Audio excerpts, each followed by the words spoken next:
Welcome to the Tribe of the Restored Warrior podcast, where coming home changed doesn't mean you're broken.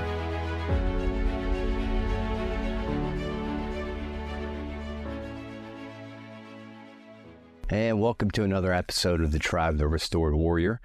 I'm joined again by Dr. Ben Iobst, and we are going to talk about conflict today.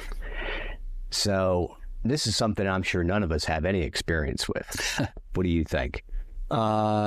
Yeah, I think we all have dealt with conflict and dealing with conflict in a lot of different capacities. I think what we're talking about here is how do we deal with situations that are outside of our control. So when something happens, someone disagrees with us, something doesn't go bad, doesn't go well in our lives, we view it as bad.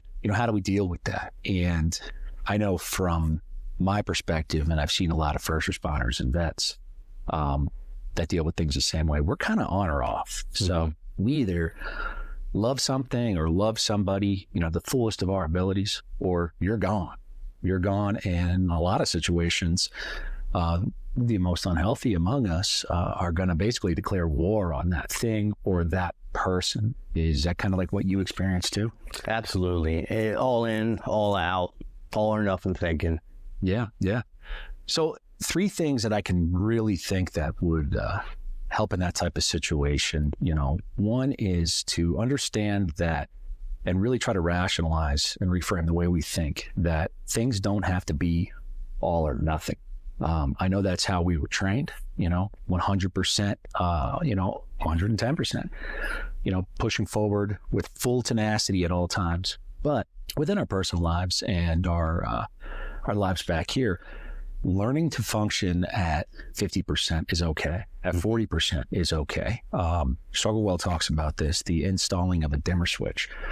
And that keeps us from those extreme highs and those extreme lows so that we can, if we're having a disagreement with somebody, we don't have to view it as screw them, and go into full on attack mode. Mm-hmm. We can just agree to disagree and be okay with it. And, so dialing it back to a 30% response, a 20% response. If we're feeling that we're putting our time and energy into something or someone and it's not going our way, rather than flipping to the other side, screw this or screw them, just dial it back, that investment, that energy going into it, so that we're a little more okay with the fact that it is not going our way. And we can't control everything. And if we try to, we're going to get mad.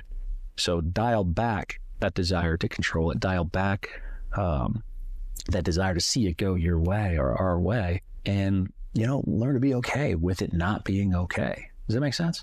Yeah, it does. And it's, I think it goes into the control, the fear of unknown, all sorts of weird areas for people that aren't even aware of that's what's the driving force behind some of this all or nothing thinking. Yeah. And then on top of that, a lot of 12-step programs talk about this, the concept of live and let live. We're no longer, individually at war. I mean, obviously we may go to work and be in deadly type situations, but in our personal time, we can live and let live. And what that really means is that we can make the choice to not try to control something or not try to fix something that doesn't want to be fixed. And instead back away, care about it from a distance, wish it all the best you possibly can. But maybe it's not healthy for us to directly be involved in that specific situation. So we back out a little bit, or accepting someone else's views for what they are and saying, all right, well, that's their view. And it means I'm going to have my views over here and I don't have to change what they think. And I'll keep myself, emotionally at an arm's length. Again, it's not saying screw them. It's just saying I need to keep myself at that emotional distance. And then the final thing I would say is to kind of reframe the way we think. So we view a lot of things as obstacles, things in our way, hills we've got to conquer. And rather than that, taking those obstacles and reframing them as lessons, opportunities to learn, can really, really help. So what can I learn from this situation rather than how can I control or dominate this situation? Does that make sense? Yeah, absolutely does. Yeah. So I think that those are a couple really important things that people can think about, and especially from our community, the veteran first responder community, to really maybe manage, dealing with conflict within their personal and professional lives in some capacities. Good to go. All right, ladies and gentlemen, you heard it here. Live and let live. Install a dimmer switch instead of an on or off switch. View things as a lesson rather than an obstacle. And thanks for listening to another episode of the Tribe of the Restored Warrior.